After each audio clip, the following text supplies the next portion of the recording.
Hello everyone, मैं हूं कशिश विश्वकर्मा और आप सभी का स्वागत है शाइन ब्राइट क्लासेस में। और आज अपन लोग देखने वाले हैं क्लास 12 बोर्ड्स मैथ्स की लास्ट मिनट टिप। तो सबसे पहले ये टिप्स आपके लिए डायमंड टिप्स होने वाली हैं, क्योंकि आप खुद ये टिप्स एक टॉपर से ही ले रहे हो। मैंने भी मैथ्स में टॉप किया था मेरे स्कूल में with the highest marks. And यहाँ पे तो मेरी स्ट्रैटेजी जो है वही मैं आपको बता रही हूँ, ठीक है। डायमंड टिप्स से डायमंड स्ट्रैटेजी बिल्कुल काम आएगी आपके। देखना, कोई भी पेपर जब आप अटेम्प्ट कर रहे हो, ठीक है, तो सबसे ज़्यादा क्या रहता है, जो एग्जामिनर चेक कर रहा है उसको आपके बारे में कुछ नहीं पता। आप कौन हो, किस स्कूल से हो, कितने अच्छे स्टूडेंट हो, किसी को कुछ नहीं पता। लेकिन वो एग्जामिनर आपको जज करेगा, वो भी आपकी पेपर प्रेजेंटेशन से, आपकी कॉपी से। आप कितनी अच्छे से कॉपी रिप्रेजेंट करते हो, उसको लगेगा कि यार ये बच्चा अच्छा है, तो वो एक पॉजिटिव माइंड से आपकी कॉपी चेक करेगा और आपको मैक्सिमम मार्क्स देगा, ठीक है। तो देखो, सबसे पहले paper presentation tip is very important, okay. तो यहाँ पे देखना, तो सबसे पहले आपको जो स्टार्टिंग का रीडिंग टाइम मिलता है, ठीक है, उसमें 15 मिनट या जितना भी आपको टाइम मिल रहा है, उसमें आप सबसे पहले एमसीक्यू करो। एमसीक्यू मतलब सेक्शन ए और सेक्शन ई जो कि केस स्टडी बेस्ड होता है, उनकी क्या कर लो, एमसीक्यू उसको सॉल्व कर लो, माइंड में कर लो, ठीक है। नहीं तो अगर आपको जो कॉपी है वो मिल जाती है बोर्ड वाली, तो उसके पीछे एकदम रफ वर्क लिख दो, ठीक है, वहीं पे सॉल्व कर लो, लास्ट में उसको क्रॉस कर देना, ठीक है। सॉरी। तो अब देखना, 15 मिनट्स में आपको क्या करना है, ये चीज़ों को सॉल्व करना, दिमाग में सॉल्व करना है। इसका आंसर ये है, ये है, ये। अब दो केस आते हैं। दो केस कैसा कि अगर आपको सारे आंसर्स मिल जाते हैं, मतलब मेरे को 90% सारे आंसर्स मिल गए, मुझे आता है ये वाला ऑप्शन पता है सही है, ये पता है मुझे, ठीक है, पता है तो अच्छी बात है, पहले वही अटेम्प्ट कर लो। लेकिन अगर डाउट है, मुझे डाउट है कि ये वाला सही है कि नहीं आंसर, उस केस में आप क्या करो, आंसर्स अपने माइंड में रख लो, ठीक है। शायद क्वेश्चन पेपर में टिक मार्क करने की परमिशन नहीं रहती, तो आप बिल्कुल मत करना, ठीक है। तो लिख के रख लो, ठीक है, दिमाग में लिख लो एकदम क्या आंसर्स है, और उसके लास्ट में आप उसके सॉल्यूशंस को निकाल सकते हो।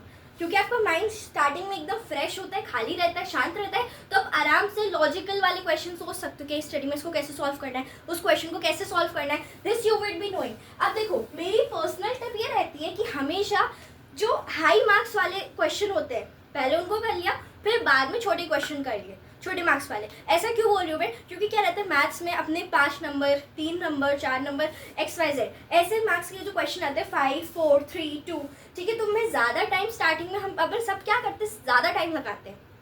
तो जो अपन ज़्यादा टाइम लगा रहे हैं, ठीक है, तो अगर वो हम 5 नंबर के क्वेश्चन में ज़्यादा टाइम लगाएंगे तो ये बहुत ज़्यादा बेनिफिशियल रहेगा। लेकिन अगर आप आधा एक घंटा सेक्शन ए पे लगा रहे हो, सेक्शन बी पे लगा रहे हो, दिस इज़ वेरी बैड, क्योंकि आपका टाइम फुल ऑन वेस्ट हो रहा है, ठीक है। तो ऐसा नहीं करना। पर्सनली आपको क्या करना है, हाई मार्क्स के क्वेश्चन पे स्टार्ट करना है। मेरा पर्सनल टिप ऐसा रहता है कि डी से ए पे जाते हैं, पीछे से पेपर सॉल्व करते हैं, ठीक है ना। लेकिन आप अटेम्प्ट वही वाला सेक्शन करो पहले, जिसके आपको मैक्सिमम आंसर पता हो, सही सही पता हो और अच्छे से लिख सकते हो, ठीक है। लिखने का क्या तरीका रहेगा आपका, देखो, गिवन लिखोगे पहले, टू फाइन लिखोगे, फिर सॉल्यूशन लिखोगे। कोई डायग्राम है तो डायग्राम बना दो, ग्राफ है तो ग्राफ बना दो, ठीक है। अब देखो, जिस भी क्वेश्चन में ज़्यादा टाइम लगे, ठीक है, उसके लिए पेज छोड़ दो। बिल्कुल भी अपना ईगोइस्टिक नहीं होना कि मुझसे क्यों नहीं बन रहा है ये, ना ही टेंशन लेना है कि क्यों नहीं बना, ठीक है। ऐसा कुछ नहीं करना, आपको वो क्वेश्चन को छोड़ दो, ठीक है। अब लिख दो क्वेश्चन 3, अगर नहीं बन रहा उसके लिए 1-2 पेज छोड़ दो और आगे का अगला क्वेश्चन 4-5 कर लो, ठीक है। घबराने की जरूरत नहीं है। जैसे मैट्रिक्स है, ज़्यादातर मैंने बच्चों का देखा है मैट्रिक्स छूट जाता है, ये मैट्रिक्स ही करते रहते हैं, बाकी छोटी छोटी क्वेश्चन छूट जाते हैं। ऐसा नहीं करना है। मैट्रिक्स होगा, कुछ वर्ड क्वेश्चन रहते हैं प्रोबेबिलिटी वगैरह के, ठीक है। तो क्या करना है, ऐसे क्वेश्चन, मान लो मैंने मैट्रिक्स है, ठीक है, आधा क्वेश्चन सॉल्व कर लिया, अब मुझे लग रहा है यार ये आधे तो मैंने कर लिए, अब इसकी कैलकुलेशन में टाइम लग रहा है, ठीक है। अब क्योंकि बोर्ड्स है तो शॉर्ट ट्रिक अपन लगा नहीं सकते, लेकिन हाँ, अगर टाइम नहीं होना तुम्हारे पास तो बिल्कुल शॉर्ट ट्रिक लगा देना, कोई दिक्कत नहीं है, ठीक है। पर जनरली अवॉइड करना, ठीक है, क्योंकि स्टेप बाय स्टेकिंग होती है तो आपको अच्छे खासे नंबर मिलते हैं। अब देखो, मेरा आधा क्वेश्चन बच गया, तो मैंने क्या किया, 2 पेज छोड़ दिए, फिर बाद में मैट्रिक्स का अपन आखिरी में सॉल्व कर लिया। आखिरी मतलब लास्ट के 30 मिनट छोड़ दूंगी मैं, या लास्ट का आधा घंटा, जो क्वेश्चन मुझसे नहीं बने या जिसमें टाइम लग रहा था, फिर अपन उसको कर लेंगे, ठीक है। हर सेक्शन नेक्स्ट पेज से करना, दिस इज वेरी इंपॉर्टेंट। ऐसा नहीं कि सेक्शन बी करा, ठीक है, अब उसी के नीचे तुमने सी कर दिया, तो बी के तुमने 2 क्वेश्चन करे जबकि थे 5, ऐसा नहीं करना, ठीक है। अगर बी करो तो सारे पूरे 5 उसी के नीचे करो। जैसे कि मान लो मुझे डी आता है, ठीक है, तो पूरे 5 डी के मैंने उसी पेज पे कर लिए। लेकिन आप सुनो, आपको हमें हमेशा मैंने बोला वही क्वेश्चन अटेम्प्ट करने पहले जो आपको बहुत अच्छे से आता हो, ठीक है।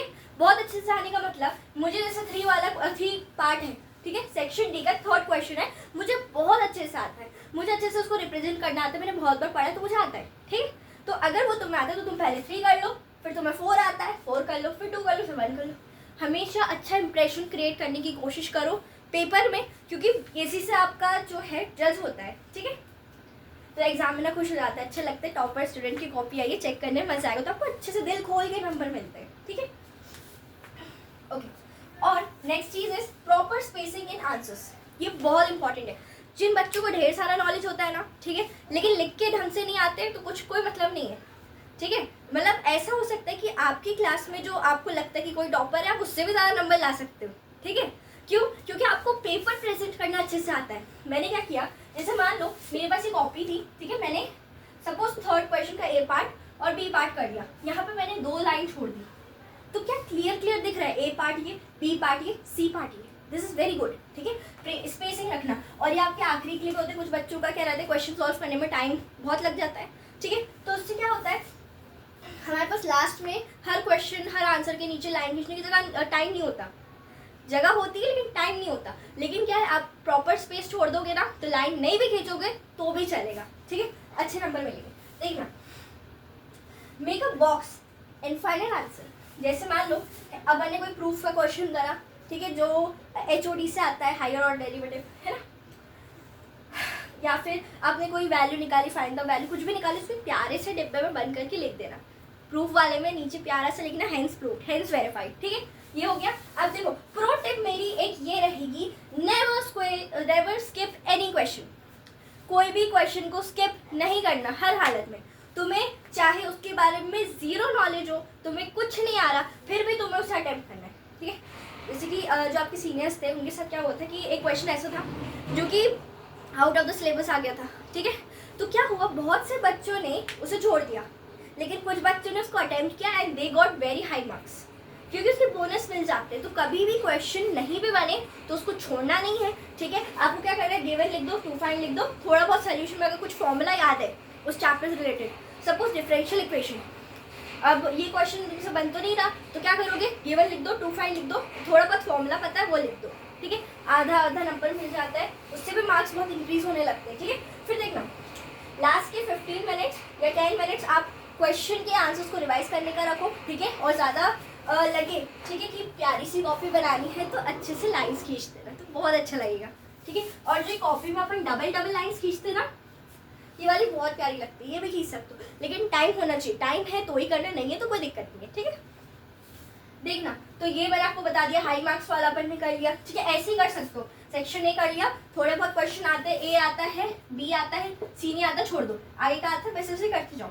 हाई मार्क्स वाला सेक्शन कर लो, आगे पीछे क्वेश्चन लिखोगे तो चलेगा, ठीक है, लेकिन सेक्शन डी है तो उसी के सारे होने चाहिए, ये नहीं कि सी के घुसा दी, बीच में घुसा दी, ठीक है। हर सेक्शन अलग पेज से करना, रफ वर्क आप लास्ट पेज पे करना और उसको लास्ट में कट मार देना, ठीक है। अब देखो सबसे ज़्यादा इम्पॉर्टेंट, आप सब पढ़ चुके हो, ठीक है, जितना पढ़ा जो पढ़ा काफ़ी है, कोई बात नहीं, ठीक है। और हमेशा पॉजिटिव रहो, कोई क्वेश्चन नहीं बन रहा है, लग रहा है यार मैंने कोचिंग में इतनी प्रैक्टिस तो करी थी, घर में भी करी थी, पर बन क्यों नहीं रही, आंसर आगे नहीं आ रहा मेरा, कोई बात नहीं, पेज छोड़ दो और लास्ट के 30 मिनट्स में आपको कुछ ना कुछ तो याद आ ही जाएगा, ठीक है, तो वो बन जाएगा, ठीक है। तो आपको स्किपिंग टेक्निक आनी चाहिए, ईगोइस्टिक नहीं होना, मैं नहीं छोड़ रही क्वेश्चन, नहीं मुझे तो यही करना है, थर्ड ऐसे कैसे नहीं बन रहा, ऐसे नहीं करना, ठीक है, कोई बात नहीं बना तो भी कोई बात नहीं, आप आगे पेज छोड़ो, उसके लिए आगे के क्वेश्चन करो। दिमाग में मैथ्स के पेपर में एक ही चीज़ रखना, मुझे टाइम वेस्ट नहीं करना है क्वेश्चन पे। जितना टाइम मैंने बोला कि इस 5 नंबर में मुझे 10 मिनट लगने चाहिए तो 10 ही मिनट लगने चाहिए, ज़्यादा लग रहा है छोड़ो उसको, आगे बढ़ो। ऐसे अपने माइंड में कुछ रहते हैं ना बच्चे, जितनी जल्दी आप सॉल्व कर सकते हो उस हिसाब से माइंड में सेट करो, इतने मिनट में होता है तो ठीक, नहीं होता तो अगला क्वेश्चन, ठीक है। क्योंकि मैथ्स ही एक ऐसे सब्जेक्ट है जिसमें बच्चों के क्वेश्चन छूटते हैं, ठीक है, तो छोड़ना नहीं है। ओके, स्टे काम, अब तो काम रहना ही पड़ेगा, ठीक है, जो आता है वो ही आएगा, ठीक है, मतलब जो आपने पढ़ा है ना वही आएगा, जितना पढ़ा है, कोचिंग में पढ़ा, ऑफलाइन ऑनलाइन या सेल्फ स्टडी करी, कुछ भी किया हो, जो पढ़ा है वही आएगा, ठीक है। Be very calm, be very chill, थोड़ा सा चिल करो, ठीक है। अभी अपना सामान वामान पैक कर लो, जो भी लेके जाना है, ठीक है। आपका जो है तख्ती हो गया, ठीक है, आपका ट्रांसपेरेंट बॉक्स हो गया, एडमिट कार्ड वगैरह, सेंटर पे टाइम से पहुंचाना, ठीक है। बहुत दिक्कत होती नहीं तो मेरी टिप्स को आप फॉलो करोगे, you can easily score 90+ marks in maths. मतलब 99% आप मेरी टिप्स फॉलो कर लोगे ना, आपके आराम से 90+ आने ही है। क्योंकि IIT JEE नहीं, ये सिर्फ बोर्ड्स हैं, एंड बोर्ड्स का मैथ्स बहुत ईजी होता है, ठीक है। एंड ऑल द बेस्ट, ठीक है। आप सभी को wish you very good luck, all the best. आपको बहुत अच्छा पेपर जाने वाला है। चिल रहो, कूल रहो, आराम से सब बन जाएगा, ठीक है। Thank you and bye bye.